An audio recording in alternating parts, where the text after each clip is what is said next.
मित्रों, युवा क्रांति पथ डॉक्टर प्रणव पांड्या, कुलाधिपति, देव संस्कृत विश्वविद्यालय, शांतिकुंज, हरिद्वार। विषय जनक्रांत लाएंगे हम मीडिया द्वारा। आपको पढ़कर सुनाता हूं डॉक्टर प्रणव पांड्या जी के विचारों को। युवाओं के लिए प्रेरणा स्रोत। साथियों, मीडिया जगत में युवा चेतना की चमक बढ़ी है। हाल के दिनों में युवक युवतियां इसे अपने उज्जवल कैरियर पॉइंट के रूप में देखने लगे हैं। चमकता दमकता कैरियर।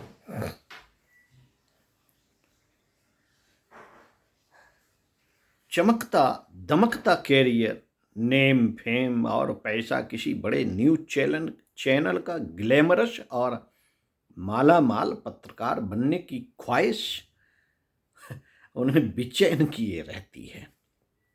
टीवी स्क्रीन के जरिए नाम और दाम कमाने की ख्वाहिश लेकर आज हजारों युवा पत्रकार बनने का सपना देखते हैं। इनमें से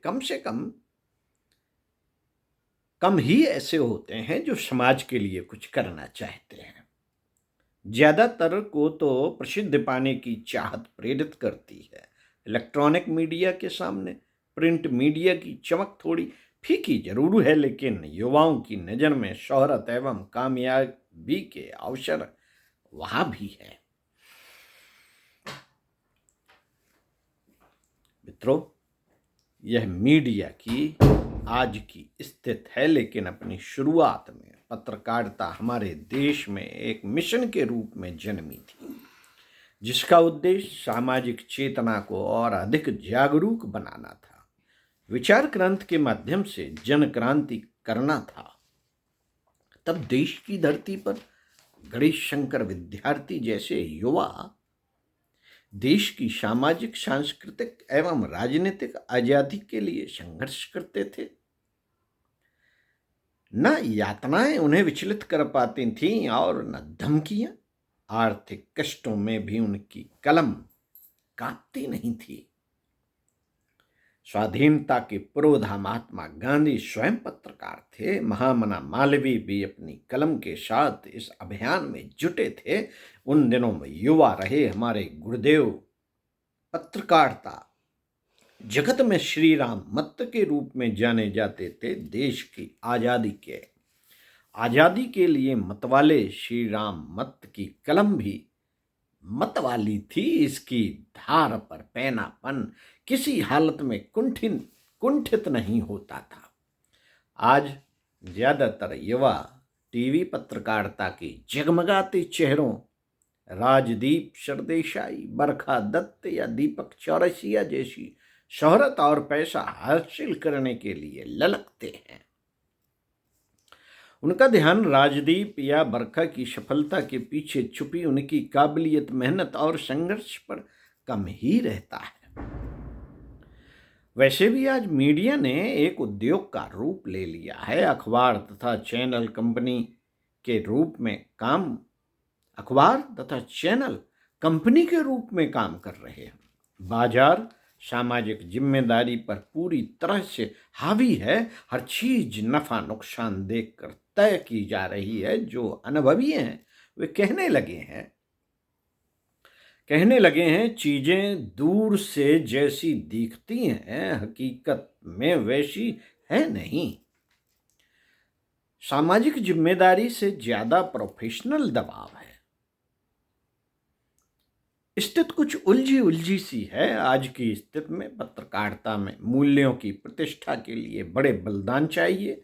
कम से कम इतना तो हो कि युवाओं में सामाजिक दर्द अनुभव करने की ताकत हो। यह नहीं कहा जा रहा है कि ऐसा बिल्कुल नहीं है, पर इतना तो कहा ही जा सकता है। अभी यह सब बहुत कम है। बहुत थोड़े से लोग थोड़े से दायरे में ऐसा कर पा रहे हैं। मित्रों, कारगिल युद्ध में ठीक मोर्चे में जाकर बंकर से रिपोर्टिंग करने वाली बरखा दत्त के साहस को हम नजरअंदाज नहीं कर रहे।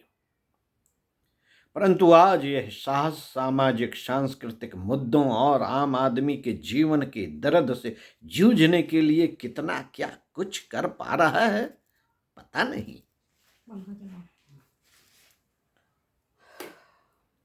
पता नहीं। जरूरत पत्रकारिता के लिए नए प्रशिक्षण की है, जिसमें सामाजिक एवं व्यावसायिक हितों का समुचित समन्वय हो।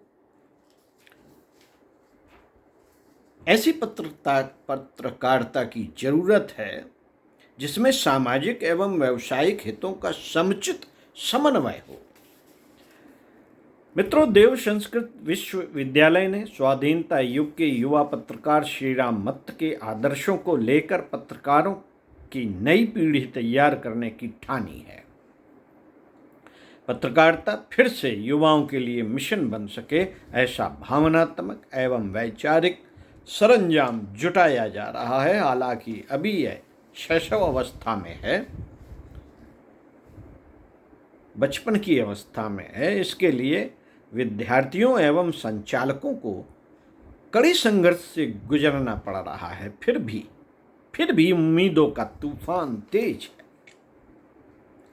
देव संस्कृत विश्वविद्यालय में पत्रकारिता एवं जनसंचार पाठ्यक्रम से स्नातकोत्तर छात्र छात्राओं का इस संबंध में भरपूर आत्मविश्वास ही कहना है। भरपूर आत्मविश्वास से कहना है। मुश्किलें बहुत हैं, पर मीडिया ही नहीं सभी क्षेत्रों में शायद इसलिए इरादे बुलंद हों तो कामयाबी जरूर मिलती है। हाँ, इसके लिए युवा पत्रकारों में आध्यात्मिक चेतना की आवश्यकता का बोध अभीष्ट है। आध्यात्मिक प्रबंधन के सीखे जाएं गुण, इस संबंध में आगे लेख में बताएंगे आपको। ओम शांति।